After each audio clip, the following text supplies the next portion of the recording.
முதல்ல என்னுடைய வணக்கத்தையும் உங்களை 50 வருஷம் கழிச்சு சார் உட்காந்துட்டே பேசுங்க. இருக்கக்கூடிய மலம் இருக்கு. அது இன்னும் பேசினாதான் அது ஒரு மதிப்பா இருக்கும். முதல்ல 73 பேட்ச் இதே இடத்துல கொண்டாடினாங்க. 76 பேட்ச். இந்த இடம் ஜாஸ்தியான இடம். அடுத்தது பார்க்க வேணும். முதல்ல ஆவரேஜ் ஏஜ் பார்த்தாக்கா 65. நம்ம 15 வயசுல எஸ்எல்சி, 50 வயசு 65. So all are senior citizens. கதையே கிடையாது. எல்லாம் இவ்வளோ பேர் உங்கள்லேருந்து ஒன்று தெரியுது. உங்களுடைய வாழ்க்கையில் ஓரளவுக்கு நீங்கள் எல்லாத்தையும் செட்டில் பண்ணிட்டு ஒரு இதாக இருக்கனால தான் உங்களால் வர முடிஞ்சது. எல்லாராலையும் வர முடியாது. ஸோ அதுக்கு நம்ம நம்ம முன்னோர்கள் கடவுளுக்கு நன்றி சொல்லணும். அதுதான் முக்கியம். ஏன்னா இவ்வளோ தூரம் இந்த வயசுலேயே நம்ம உங்களால் செய்ய முடியுதுன்றதுக்கு. ரெண்டாவது, ஒரு சின்ன சில பேர் எல்கேஜிலேருந்து 12th படிச்சுட்டு இருப்பீங்க, 1வது இருப்பீங்க. சில பேர் 5th ஸ்டாண்டர்ட்லேருந்து இருப்பீங்க, சில பேர் இருப்பீங்க. ஆனால் அந்த இந்த குரூப் இருக்கு பாருங்க, அந்த யூத், அதாவது பள்ளிக்கூட இது, அதுதான் கோல்டன் பீரியட். உங்களுக்கு அதோடைய இம்பேக்ட், அது அதிர்வு எவ்வளவு இது இன்னைக்கு நீங்கள் கொண்டு மாட்டீங்க. அந்த பீரியடுடைய எஃபெக்ட் தான் இன்னைக்கு இது. அது அந்த இது எங்களுக்கு கிடைச்சது. இது 90 வயசு 91 இப்போ எனக்கு.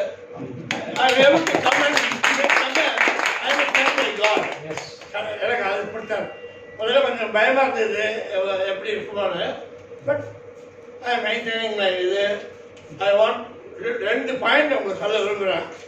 உங்களோட நான் 26 வருஷம் கடந்து வந்திருக்கேன். ஸோ அந்த 26 வருஷத்தினுடைய கைடு நாட் அது உங்களுக்கு வச்சுக்கோங்க. உங்களுக்கு என்னோட அனுபவத்தை சொல்கிறேன். 2 அனுபவம். உங்களுக்கு இப்போ தேவை பீஸ், அமைதி வேணும். 2வது ஹெல்த் வேணும். வேறு எதுவுமே இனிமேல் உங்களுக்கும் தேவை கிடையாது. எப்போ எல்லாத்தையும் கடமையை முடிச்சுட்டு வந்துருக்கீங்க. இனிமேல் நீங்கள் எதுவும் தேக்கிறதுக்கு எல்லாம் வேணும். இனிமேல் வந்தால் பிரச்சனை தான் வரும். அவ்வளோ குறைச்சி கொடுத்தணும், ஒன்றும் வேண்டாம். எதையும் நீங்கள் பண்ணாதீங்க. என்னோட அனுபவம் சொல்கிறேன். எதையுமே நான் பட்டுக்கிறது இல்லை. ஒதுங்கி இருந்தோம். எதையுமே இது பண்ணாதீங்க. உங்களுடைய தேவையை குறைச்சிக்கோங்க. முக்கியமாக சாப்பாடு விஷயத்தை நீங்கள் பத்திரமா இருக்கணும். ஏன்னா அதுதான் என்னுடைய சுகர் ஏறி இருக்குன்றான், ப்ரோட்டீன் இது பொட்டாசியம்ன்றான், இதுன்றாங்க. அந்த வார்த்தையெல்லாம் பயமா இருக்கு. இல்லை எது சொல்லுவாங்கன்னா, நமக்கு தேவையான 2 தான். அமைதி, பீஸ்ஃபுல் லைஃப். எவ்வளோ நாள் இருக்கோன்றது பெருசு இல்லை, எப்படி இருக்கோன்றது தான் பெருசு. அதுக்கு அதுக்கு ப்ரிப்பேர் நீங்கள் தான் பண்ணிக்கணும். அது நமக்கு வர பிரச்சனை மைண்டு உடம்புல பாதிக்குது. இப்போ எனக்கு பைபாஸ் சர்ஜரி 23 வருஷம் ஆகுது. I am able to manage. என்ன சில சாக்ரிஃபைஸ் பண்ண வேண்டியிருக்கு.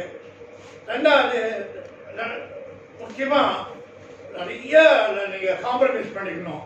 இப்போ இருக்கிற ஜென்ரேஷனுக்கும் உங்களுடைய ஜென்ரேஷனுக்கும் தொடர்பே கிடையாது. நீங்கள் எவ்வளோ கூட ஒதுங்கி இருக்கீங்களோ அவ்வளோ கூட உங்களுக்கு அமைதி.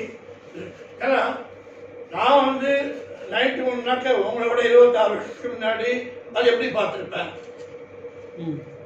உங்களுக்கு அப்புறம் இப்போ இருக்கிற ஜென்ரேஷன் பார்த்தீங்கன்னா சம்பந்தமே கிடையாது. நார்த் போர், சவுத் போர், இது அமைதியாக இருங்க. எதுலேயே தலையில் போட்டுக்காதீங்க. நீங்கள் சொல்லி யாரும் கேட்க போகிறது. அதெல்லாம் பழைய காலம். நமக்கு வேண்டியது பீஸ். நம்ம எவ்வளோ இருக்குமோ அமைதியாக இருக்கணும். எவ்வளோ அதுக்கு தான் படிங்க, இல்லை மியூசிக் கேளுங்க, சினிமா இருங்க, ஃப்ரெண்ட்ஸோடு இது பண்ணுங்க. ஐடியல் ஸ்பைன் டெவில் ஷாப்னு சொல்லுவாங்க. அது என்னுடைய இதை சொல்கிறேன். சில சமயம் தனியாக உட்காரும்போது என்னதான் இவ்வளோ இங்கேருந்து வீராக பேசினாலும் மைண்டு பழசெல்லாம் போகும்போது நம்ம அப்படி பண்ணுவேன், அதுக்கு வேலை இப்படி பண்ணியிருந்தா என்ன இருக்கும். எவ்வளோ விஷயங்கள் உங்கள் ஒவ்வொரு குடும்பத்தில் ஒவ்வொரு பிரச்சனை, ஒவ்வொரு மாதிரி பிரச்சனை இல்லாத குடும்பமே மனுஷன் இல்லை. ஆக நம்ம எப்படி கடந்து வரோம், அது எப்படி சேலஞ்சை மீட் பண்ணுறோன்றதான் பார்க்குறோம். நான் அந்த இதில் பார்த்து ரொம்ப நான் நிறைய அனுபவம் இருக்கேன். எல்லாரும் எனக்கு ரிட்டையர் ஆகிட்டா போய் உட்காந்துருக்கோம் ஹாய், அந்த எண்ணெய் இதெல்லாம் தூக்கி குப்பையில் போடுங்க. இனிமேல் தான் உங்களுக்கு பிரச்சனையே ஹெல்த் வரும். ஹெல்த்தில் வந்துன்னா நம்ம மற்றவங்களை தொந்தரவு பண்ண 2 நாள் செய்வாங்க, 3ஆவது நாள் மூஞ்சி தூக்குவாங்க, நம்மளுக்கு கஷ்டமாக இருக்கும். ஏன் இடம் கொடுக்கணும்? கொடுக்காதீங்க. அதுதான் நான் சொல்லுவேன். ஃபஸ்ட்டு நான் ஒரு ஆர்டிக்கல் படித்தேன். ஜெர்மன் லேடி, அவள் தனியாக ஒரு ரூமில் அழகாக தன்னுடைய டெக்கரேட் பண்ணி தன்னுடைய இதெல்லாம் பண்ணிட்டு இருந்தா. அவளுக்கு அச்சி ஹாப்பி தான் பண்ணதுன்னு. ஒரு நாள் ராத்திரி அவளுக்கு தோணித்தான், நம்ம காலமான பிறகு இதெல்லாம் என்ன ஆகும்னு. உடனே தெரிஞ்சு பார்த்தா அவளுக்கு 2 மாதம் வருவாங்க, அப்புறம் ரூம் தேவையாக இருக்கும். அப்புறம் என்ன பண்ணுவாங்க, எல்லாத்தையும் தூக்கத்தில் போடுவாங்க. அவளுக்குன்னா அது சிறப்பு. அவள் போனதுக்கு பிறகு அது குப்பை. அதுதான் இன்னைக்கு நிலைமை. இப்போ நம்ம இருக்கிற நிலையில பார்த்துக்கோங்க, இது பண்ணிக்கோங்க. 2வது, கூடி வரையில எதுலேயும் தலையிடாதீங்க. உதாரணம் உட்காந்துட்டு இருக்கீங்க, ஹாலில் ஃபேன் 2 ஃபேன் இருக்கு. ஒரு ஃபேனுக்கு நீங்கள் உட்காந்துட்டு இருக்கீங்க, இன்னொரு ஃபேனு வேஸ்டாக எரியுது. வயசானாலே கொஞ்சம் வேஸ்டானது அனாவசியமானது தோணணும். ஏன்னா நம்ம அந்த மாதிரி வந்திருக்கோம். அப்போ பேரம் போகலாம், அவனை கூப்பிட்டு அந்த ஃபேன் அடிச்சுடுப்பா, வேஸ்டாக இருந்து விடுறீங்க. பழைய காலம் மாதிரி இல்லை. இப்போ நான் ஏன் அடைக்கணும், நான் போட்டால் அடைக்கணும். உடனே யூ கெட் ஹர்ட்.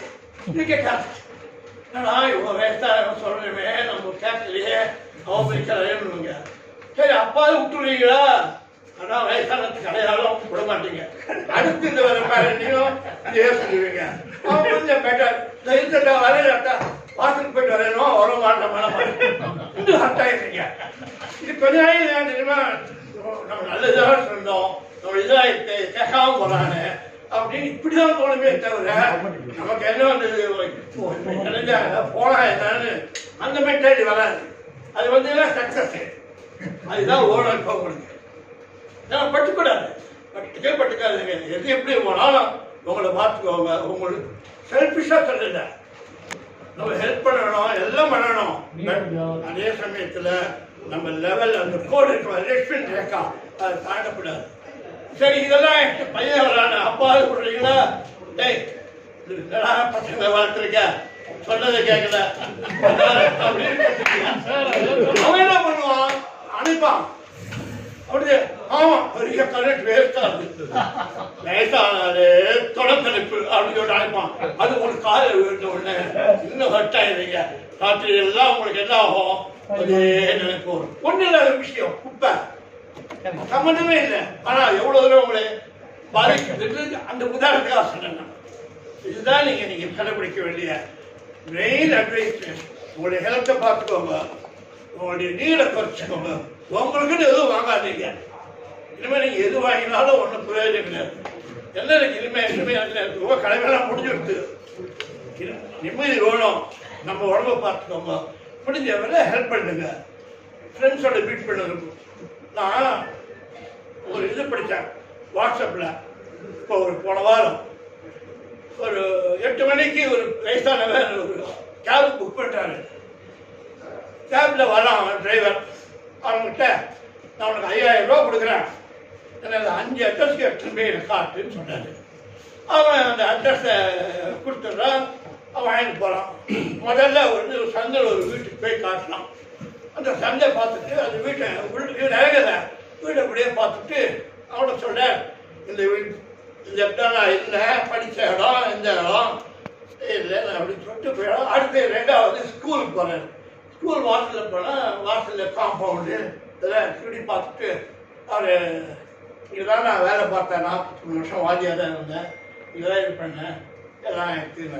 மூணாவது ஒரு ஹோட்டலுக்கு ஆக்ஷன் போகலாம். ஹோட்டலில் ஒரு ரூமில் ஒரு இடத்துல உட்காந்து 2 டீ ஆர்டர் பண்ணாரு. அவர் சாப்பிடல. அந்த ரூமில் ஒரு பர்டிகுலர் சேரை பார்த்துட்டு இங்கே தான் நான் முதல்ல என் மனைவி வரவளை பார்த்தேன். அதுலேருந்து எங்களுக்கு அவர் வேலை ஈர்ப்பு வந்து நாங்கள் திருமணம் ஆகி இருந்தோம் அப்படின்றோம். 4வது சர்ச்சை ஆடுக்கு போகலாம். அதை எடுத்து இங்கே தான் ஒரு 2 வருஷம் காலாகி அப்படின்னா. 5வது ஹாஸ்பிட்டலுக்கு ஆக்ஷன் போயிடலாம்.